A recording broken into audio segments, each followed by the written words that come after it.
एक छोटे से शहर में रहती थी रिया। उम्र लगभग 24 साल। रिया बचपन से ही सपनों में जीने वाली लड़की थी।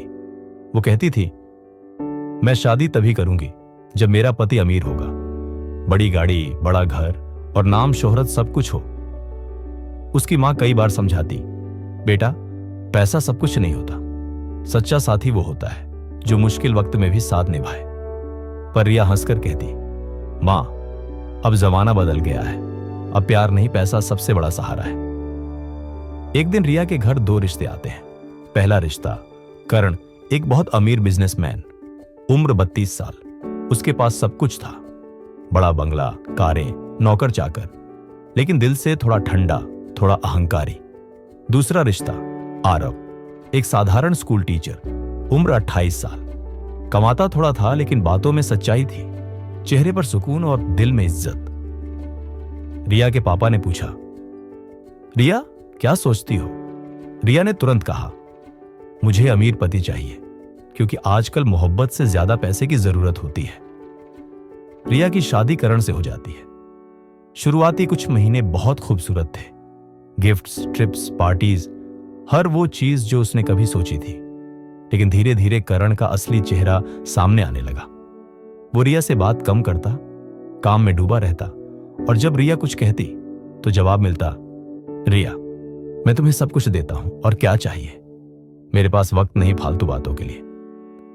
रिया के चेहरे पर मुस्कान थी लेकिन दिल में खालीपन। एक रात रिया छत पर बैठी थी, आसमान की तरफ देख रही थी। उसकी आंखों में आंसू थे।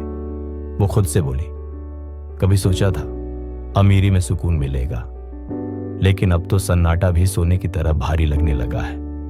वो उन दिनों को याद करती जब आरव ने कहा था, रिया मैं शायद तुम्हें महंगी चीजें नहीं दे पाऊंगा, लेकिन जिंदगी भर तुम्हारा साथ निभाऊंगा। रिया ने हंसते हुए कहा था, साथ से पेट नहीं भरता आरव। आज वो शब्द उसे कांटे की तरह चुभ रहे थे। एक दिन करण की जिंदगी में कोई और आ गई। रिया ने उसे दूसरी औरत के साथ देखा। वो चिल्लाई, रोई, पर करण बोला, रिया ये सब नॉर्मल है, बिजनेस क्लास लोग ऐसे ही रहते हैं। रिया का दिल पूरी तरह टूट चुका था। वो सोचने लगी, क्या यही है अमीर पति का प्यार, जो दिल तोड़ दे और कहे कि ये नॉर्मल है? रिया मायके लौट आई। मां ने दरवाजा खोला तो देखा कि बेटी बिखरी हुई थी। वो दौड़कर मां के गले लग गई और फूट फूट कर रो पड़ी। मां तुम सही कहती थी, अमीरी से जिंदगी नहीं चलती, दिल का सुकून, वफादारी, ये सबसे बड़ी दौलत है। मां ने उसके सिर पर हाथ रखा और कहा, बेटा जिंदगी सिखा देती है जो किताबें नहीं सिखा पाती। कुछ महीने बाद रिया ने खुद को संभाला। वो स्कूल में बच्चों को पढ़ाने लगी। वहीं उसकी मुलाकात फिर से आरव से हुई। वो अब भी वही था, सादा, मुस्कुराता हुआ और सबसे बढ़कर सच्चा। आरव ने कहा, रिया मैंने सुना कि तुम्हें बहुत दुख मिला, लेकिन अगर तुम चाहो तो मैं फिर से मुस्कान बन सकता हूं। रिया की आंखों में आंसू आ गए।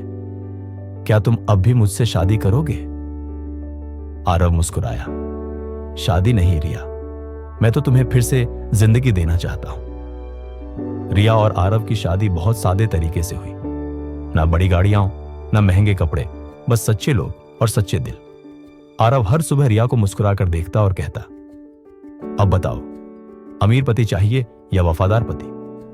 रिया मुस्कुराकर जवाब देती, अब समझ गई हूं, अमीरी तो पल भर की चमक है, लेकिन वफादारी वो तो जिंदगी भर की रोशनी है। कभी कभी हम सब उस चीज के पीछे भागते हैं जो चमकदार होती है, पर भूल जाते हैं कि असली हीरे हमेशा सादे होते हैं। पैसा हर चीज खरीद सकता है, लेकिन सच्चा प्यार, इज्जत और भरोसा ये सिर्फ वफादारी से मिलते हैं। इसलिए अगर जिंदगी में कभी ये सवाल आए, अमीर पति या वफादार पति, तो याद रखना, अमीर वो नहीं होता जिसके पास पैसा हो, बल्कि वो होता है जिसके दिल में सच्चाई और अपनापन हो। सच्चे रिश्ते दौलत से नहीं, दिल से बनाए जाते हैं।